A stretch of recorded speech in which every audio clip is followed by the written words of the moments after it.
Spoiler alert. Celebrimbor deceived into believing that Eregion is doing well by Sauron's enchantment in the penultimate episode. He is concentrating on finishing the rings for guys and is sipping his drink carelessly.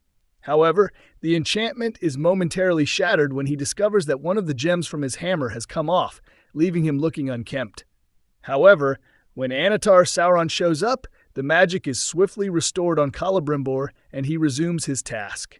We only witness an attack on Eregion after Annatar Sauron departs from Celebrimbor.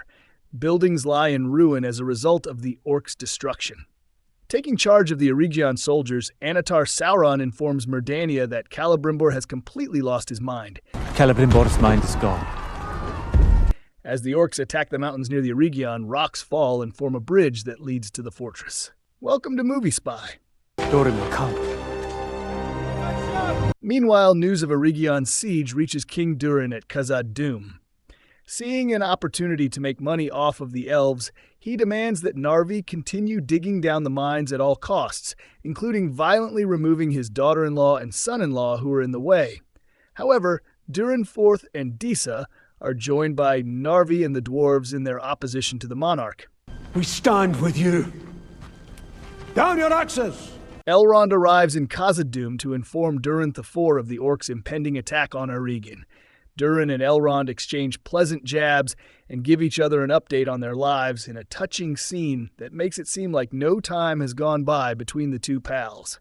Elrond begs the dwarves' assistance to defend the elves of Eregion just as Durin is ready to overthrow his father. I'm about to overthrow my father. Annatar Sauron rushes Celebrimbor to finish the rings as disaster looms over Eregion, but he soon discovers he has been cast a spell. Celebrimbor smashes the window with his hammer and breaks it.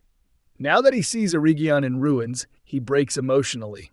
Celebrimbor discovers that Annatar is truly Sauron when he discovers that the mithril he was given in exchange for the rings was actually Annatar's or Sauron's black blood.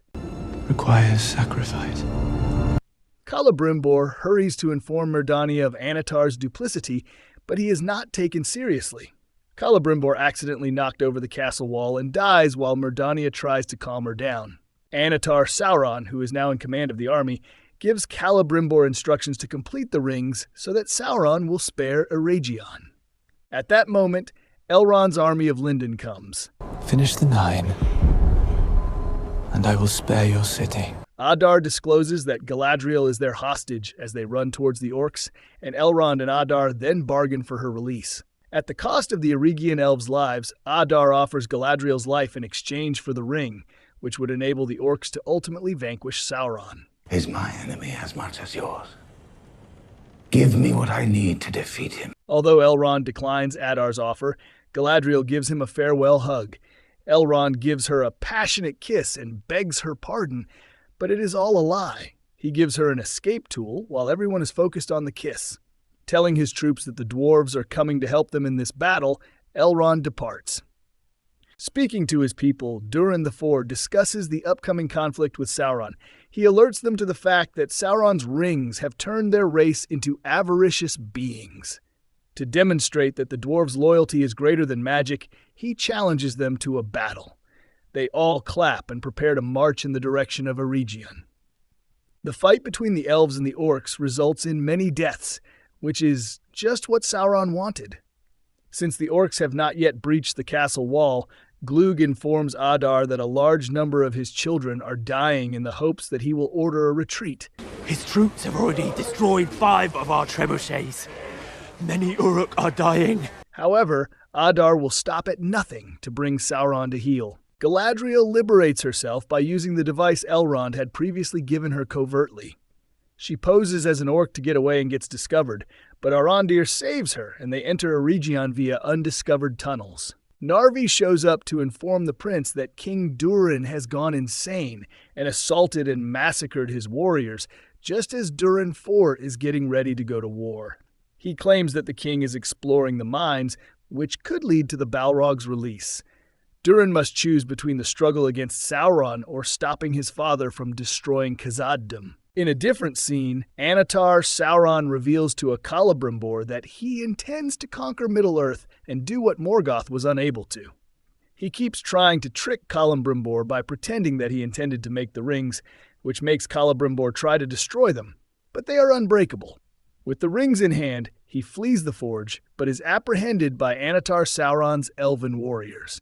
When Galadriel shows up, she insists that Celebrimbor be set free. Release him! My lady. Since he is the real Lord of Eregion and must face Annatar Sauron, he gives her the rings to keep safe. To face Annatar Sauron, Celebrimbor brings his soldiers back to Forge. We will just have to accept the fact that Celebrimbor, armed with elven warriors, returns, presumably thinking he can defeat the formidable Dark Lord. Soldiers die, of course. Then, Sauron commands Celebrimbor to deliver the 9 rings to him. Returning to the battlefront, the elves launch a rush at the Orc army in an effort to breach the castle. Glug objects to Adar's call for Damrod because he believes the hill troll will murder both orcs and elves. But Adar calls for the troll anyway, and Damrod appears from the forest and kills everyone in its path, which disgusts Glug and the other orcs. Eventually, the elves pass Damrod by. Adar marches in the direction of the castle with his still large army of orcs. Elrond tells the elves that the dwarves are on their way, despite the fact that they are bloodied and bruised from the fight. However, he receives word from an elven messenger that the dwarves are not arriving. Elrond, broken-hearted, tells him not to believe him, but Durin will arrive. Elrond is left in a stupor as the orcs breach the castle walls, killing a number of elves. Adar then knocks Elrond down and steals Galadriel's ring. Thanks for watching.